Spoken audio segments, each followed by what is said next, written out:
Do you really believe that God created you to struggle, to keep knocking on doors that never seem to open, to spend your whole life searching for something that may already be living inside you? No, that is one of the biggest lies you have been taught to accept. You were never created to endlessly chase a job. You were never created to run after security, approval, money, love, or opportunity, as if everything you desire is always somewhere outside of you.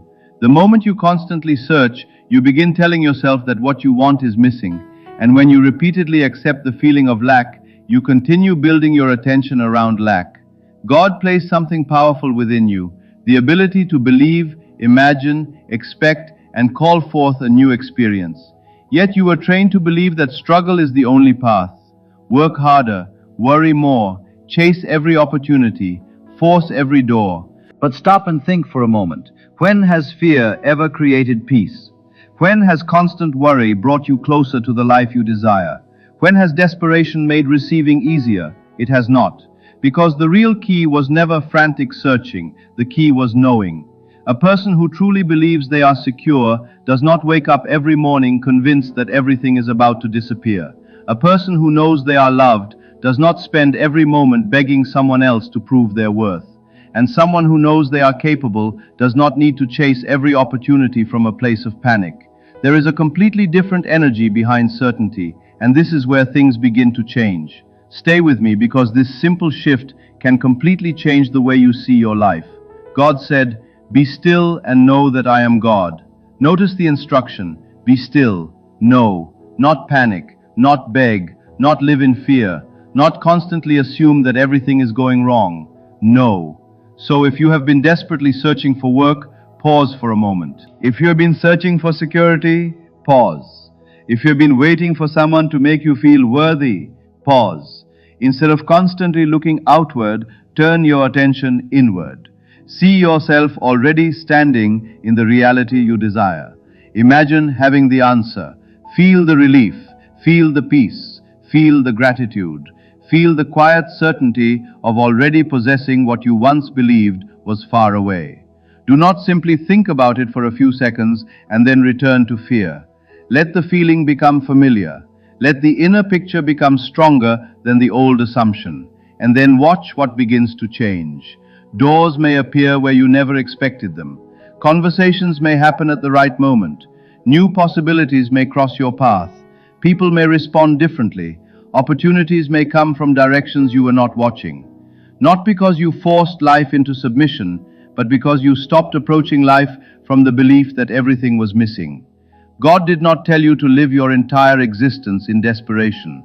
You were told to believe, to trust, and to receive. And once you understand that, you begin to realize that the outer world is not the beginning of your story. Your inner world is. Everything you experience is influenced by the assumptions you repeatedly carry. Your circumstances, your relationships, your opportunities, your reactions, and even the challenges that seem to appear out of nowhere are connected to the patterns you hold within. This does not mean every event is something you consciously created or that every painful experience is your fault. It means your inner beliefs influence what you notice, what you expect, what you accept, how you respond, and what possibilities you are willing to see. That distinction matters, because once you understand it, you stop giving all your power to circumstances. You stop saying, "Life is doing this to me." You begin asking, "What am I believing, expecting, and rehearsing within myself?" And that question can change everything. Here is where most people miss the deeper lesson. From the moment you were young, you were taught to search outside yourself for the answers. You were told that success comes only from exhausting yourself.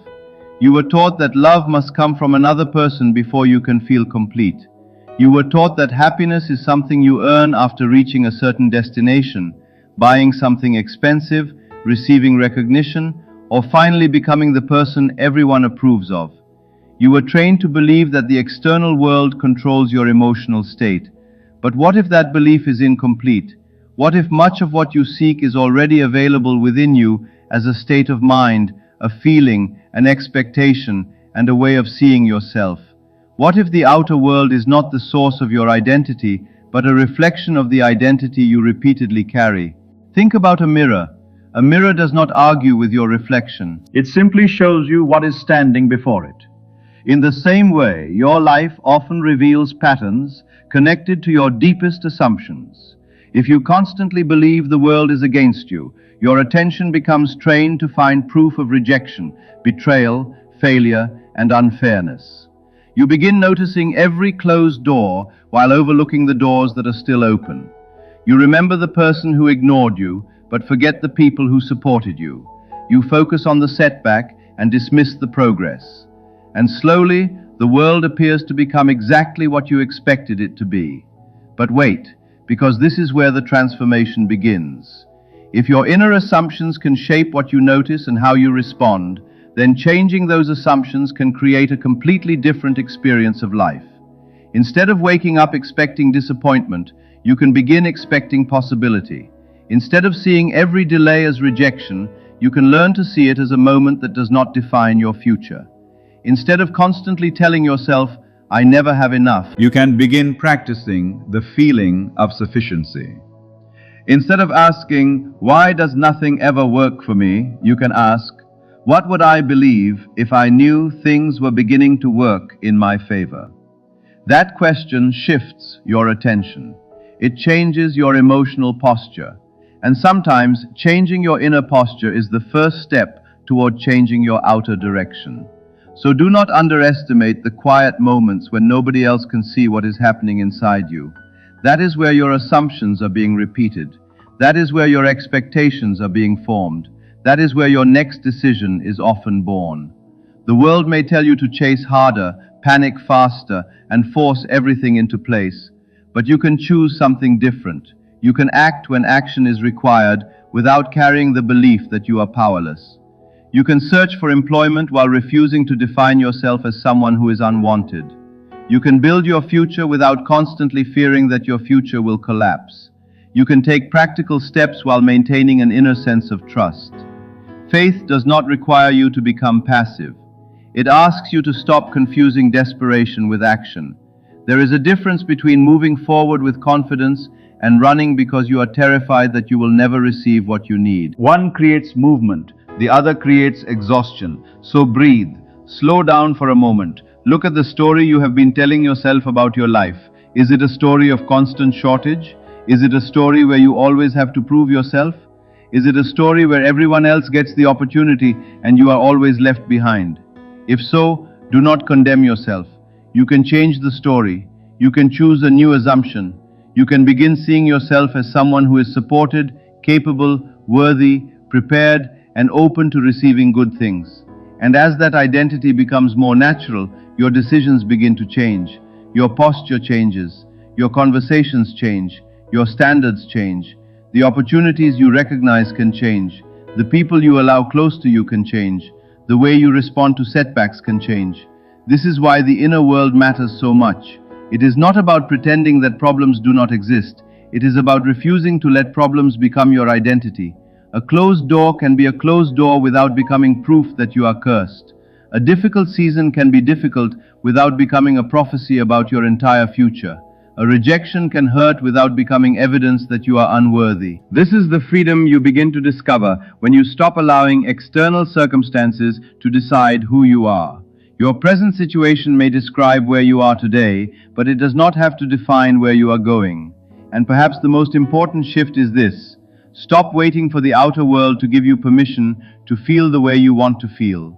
If you are always waiting for money before feeling secure, waiting for someone to love you before feeling worthy, waiting for success before feeling confident, then your emotional state is controlled by circumstances. But when you learn to cultivate those states within yourself first, you become less dependent on the world for permission to feel whole. You can still desire more. You can still pursue goals. You can still work, plan, learn, and take action.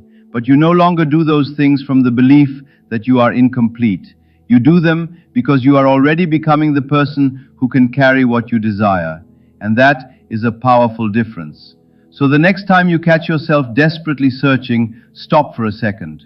Ask yourself what you are assuming. Are you searching because you are inspired to move forward, or because you are terrified that nothing will ever work? Are you taking action from confidence, or are you trying to escape fear? Are you expecting opportunity, or are you rehearsing rejection before it even happens? These questions can reveal more than you realize, because the life you are building is not shaped only by what you do once in a while. It is shaped by what you repeatedly expect, think, feel, and believe. Change that pattern and you begin creating space for a different response. You begin seeing possibilities that fear made invisible. You begin walking through life with greater calm. And sometimes, the very opportunity you were desperately chasing becomes easier to recognize when you stop running in circles. Remember this: you do not have to deny reality to have faith. You do not have to pretend everything is perfect. You simply have to stop allowing temporary circumstances to become permanent conclusions about your life. You can work and still trust. You can plan and still believe. You can take action and still remain peaceful. You can pursue your goals without making your worth dependent on the outcome. The moment you understand this, something inside you becomes quieter. The endless pressure begins to loosen. You stop asking, "Where is it? Why has it not happened? When will someone finally choose me?" And you begin saying, "I am ready, I am open, I trust the process, I will do my part, and I will not live in fear of the result." That is a completely different way to move through life. And perhaps this is what you needed to hear today. You are not required to spend your entire life chasing what you believe is already meant for you. Stop living as though every good thing is running away from you. Stop rehearsing failure before the opportunity even arrives. Stop making lack your daily identity. Turn inward, become still, rebuild your assumptions, see yourself differently, feel differently. Then take the practical steps in front of you from that new state. Because when your inner world changes, your choices change. When your choices change, your direction changes. And when your direction changes, your life can begin moving somewhere you never expected. The door you thought was permanently closed may not have been the only door. The answer you thought had to come from one person may come through another path. The opportunity you believed was gone may return in a different form. So do not give up simply because the present picture does not yet match the vision inside you. Keep your faith, keep your mind steady, keep moving with wisdom, and above all, stop believing that you are powerless. You are not here merely to react to life. You are here to participate in it consciously. What you repeatedly believe matters. What you repeatedly expect matters. What you repeatedly tell yourself matters. So choose carefully. Your next chapter does not have to look like your last one. You can begin again from the inside, and sometimes that is where the greatest change begins. But what happens when you begin believing that life is unfolding for your highest good, that you are being guided, supported, and provided for along the way? Your experience of the world can begin to change because you are no longer looking at life through the same eyes. The world does not always have to change first. You do. Your thoughts, your emotions, your expectations, and the beliefs you repeat every day are influencing how you experience your reality right now. If you look around and see shortage, struggle, rejection, or limitation, do not immediately assume that these things have complete control over your future. There may be conditions you are facing, but they do not have to become the identity you carry. Instead of fighting every circumstance, complaining about every obstacle, or living in fear of what might happen next, begin looking deeper. Ask yourself what inner assumption is keeping you connected to this experience. What story have you accepted about yourself? What have you been expecting for so long that it now feels normal? Because if you want to change the result, you eventually have to examine the state of mind behind the result. Most people try to repair their outer life without ever questioning their inner world. They chase money because they believe money will finally make them feel safe. They chase love because they believe another person will finally make them feel worthy. They chase recognition because they believe approval will finally prove that they matter. And sometimes they achieve exactly what they wanted, only to discover that the emptiness is still there. They get the money, but the fear remains. They receive attention, but the insecurity remains. They reach the goal, but soon they need another goal to feel valuable again. Why does this happen? Because the external achievement did not change the belief underneath it. The source remained untouched. A person who deeply feels unworthy may continue interpreting life through that feeling even after receiving praise and success. They may question compliments, fear losing what they have, or constantly compare themselves to others. But a person who develops a deep sense of inner abundance can experience life differently, even while starting with very little. This is the part you should pay close attention to because it changes the question completely. Instead of asking, "How do I get more?" ask, "Who am I believing myself to be?" What are you assuming about yourself every day? Do you see yourself as capable, worthy, supported, and able to create a meaningful future? Do you see yourself as someone who can receive good things without constantly proving that you deserve them? Or do you secretly believe that life must always be difficult, that you have to struggle for everything, that other people are chosen first, and that you must fight endlessly just to receive what others seem to receive naturally? These assumptions matter. They influence your choices, your confidence, your reactions, your standards, and the opportunities you are willing to recognize. And once you understand that, you begin to see why transforming your reality starts with transforming the way you see yourself. Stay with this idea because this may be the shift you have been missing for a long time. You cannot simply wish for a different life while repeatedly rehearsing the same old identity. You have to become conscious of your thoughts, your inner conversations, and the emotional states you keep returning to. Listen to the way you speak to yourself when nobody else is around. Notice what you expect when something good begins happening. Notice whether you immediately prepare yourself for disappointment. Notice whether you trust good things or become suspicious of them. These small reactions reveal powerful assumptions. It is not enough to say, "I want a better life." You must begin practicing the inner state of the person who believes a better life is possible. If what you desire is love, begin allowing yourself to experience the feeling of being worthy of love now. If what you desire is financial stability, begin developing the inner feeling of security instead of constantly rehearsing disaster. If you want confidence, begin acting from the assumption that your voice matters. If you want peace, stop making fear the center of every decision. The outer world often takes time to reflect an inner shift. There can be a delay between changing your mindset and seeing visible changes around you. This is why people give up too quickly. They change their thoughts for a few days, look around, see that everything still appears the same, and immediately return to the old story. But transformation requires consistency. The old pattern may have been repeated for years. Give the new pattern time to become familiar. The world you see today may contain echoes of yesterday's thinking, yesterday's choices, and yesterday's circumstances. Do not mistake that reflection for a permanent sentence. Your present situation is not the final chapter. And this is where many people misunderstand the process. They wait for life to change before allowing themselves to feel hopeful. They wait for money before feeling secure. They wait for love before feeling worthy. They wait for success before believing in themselves. But what if you reverse the order? What if you begin developing those inner qualities now? What if you stop asking circumstances for permission to feel confident, peaceful, grateful, or worthy? When you take responsibility for your inner world, you begin reclaiming something extremely valuable, your personal power. You stop reacting automatically to every event.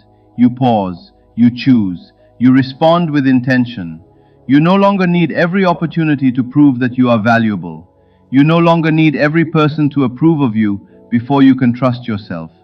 You begin moving with a different kind of confidence, and when your inner state changes, your behavior often changes with it. You speak differently. You make different decisions. You notice different opportunities.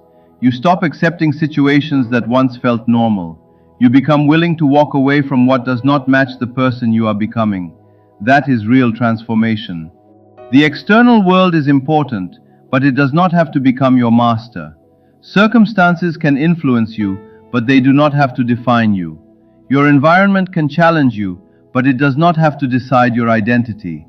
Think of your outer life as feedback rather than a final judgment. If you want to understand what you have been repeatedly believing, look at the patterns in your life. Look at the relationships you keep choosing. Look at the opportunities you keep avoiding. Look at the situations you repeatedly tolerate. Look at the way you react when things do not go according to plan. Your life can reveal patterns you may not consciously notice. And if you do not like what you see, you do not need to hate yourself for it. You simply need to become willing to change what is happening within you. This is where your freedom begins. You were never meant to spend your entire existence searching outside yourself for proof that you are enough. You were never meant to live every day chasing, begging, forcing, and hoping that life will finally decide to be kind to you. You can take action, yes. You can work, you can plan, you can learn, you can pursue opportunities. But you do not have to do any of these things from the belief that you are powerless or incomplete. You can move from a place of faith rather than desperation. You can declare a new direction for your life through the assumptions you choose to practice. You can begin knowing that what you desire is possible, that you are capable of moving toward it, and that you do not need to destroy your peace while pursuing it. And when that inner certainty becomes stronger, your outer behavior begins to reflect it. You stop running after everything. You start recognizing what genuinely belongs in your path. You become more selective, more grounded, more prepared, more open. There is a huge difference between chasing something because you are terrified you will never have it, and moving towards something because you believe you are capable of receiving it. One comes from lack, the other comes from possibility. And once you understand this difference, you will begin noticing how often fear has been disguised as ambition. You thought you were being driven, but perhaps you were simply afraid. You thought you were being productive, but perhaps you were trying to outrun insecurity. You thought you needed another achievement, but perhaps you were trying to prove that you deserve to exist. Stop for a moment and let that sink in. You do not have to earn your right to be valuable. Your goals can become expressions of who you are rather than attempts to repair how you feel about yourself. The belief that you must completely exhaust yourself before you are allowed to receive the blessings of life is a belief many people inherit from the world around them. It says that struggle proves worthiness. It says that suffering makes success more deserved. It says that if you are not constantly tired, you are not doing enough. But life does not have to be lived from that mindset. From the beginning, you were given the ability to imagine, choose, learn, adapt, create, and respond. Your task is not to force every outcome into existence. Your task is to align your actions with what you believe, to remain open to possibilities, and to trust yourself enough to recognize the next step. When you chase something with desperation, you often reinforce the feeling that it is far away from you. Your mind keeps saying, I do not have it yet, I do not have it yet, I do not have it yet. And that repeated message becomes your emotional environment. But when you shift into a state of openness and expectation, something changes. You are no longer staring at the distance. You are becoming available to the possibility. You begin asking better questions. You notice different paths. You see opportunities that fear previously blocked from your attention. You move from, why can't I have this, to what can I do today to move toward it. That is a completely different mental position. It creates movement without desperation. It creates action without panic. And it allows you to pursue your desires without turning them into proof of your worth. Look at nature for a moment. Does the sun wake up every morning worried about whether it will rise correctly? Does a river spend its existence begging the ocean to accept its water? Does a tree constantly panic about whether it is growing fast enough? No. Nature follows its patterns. It responds to light, water, seasons, gravity, and the conditions around it. Growth happens through a process. The tree does not stand there screaming at itself to become taller every second. It receives what is available, responds to its environment, and continues growing. There is wisdom in that. You can learn from it. You do not need to force every moment. You do not need to make every day a battle. You can take the next step and then allow the next step to reveal itself. You can work toward your goals without constantly checking whether you have already arrived. You can trust that progress does not always look dramatic. Sometimes it looks like a new thought. Sometimes it looks like a decision you finally make. Sometimes it looks like walking away from an old pattern. Sometimes it looks like waking up and refusing to repeat yesterday's story. And if you remember nothing else from this message, remember this: your inner world deserves your attention, because the way you see yourself influences the way you move through the world. Change the story, change the expectation, change the way you speak to yourself. Then take real, practical action from that new foundation. Do not sit around waiting for life to magically solve everything. Move, but move with faith instead of fear. Move with purpose instead of desperation. Move knowing that your current circumstances are not the complete definition of your future. You may be closer than you think. The next opportunity may already be forming. The next connection may already be approaching. The next chapter may already be beginning, even if you cannot see it yet. So stop assuming that because you cannot see the answer today, there is no answer. Stop assuming that because one door closed, the entire path has disappeared. Stop assuming that delay means denial. Sometimes your life is changing in ways that are invisible before they become obvious. Keep your inner world steady, keep your actions aligned, keep learning, keep moving, keep believing that your future can be different from your past. Because you were never created merely to chase life from one crisis to another. You were created to live, to grow, to create, to receive, and to become. And the moment you stop treating yourself like someone who must beg for every blessing, you begin carrying yourself differently. Your choices become stronger, your mind becomes calmer, your vision becomes clearer, and from that place, you can finally move toward the life you desire without losing yourself along the way.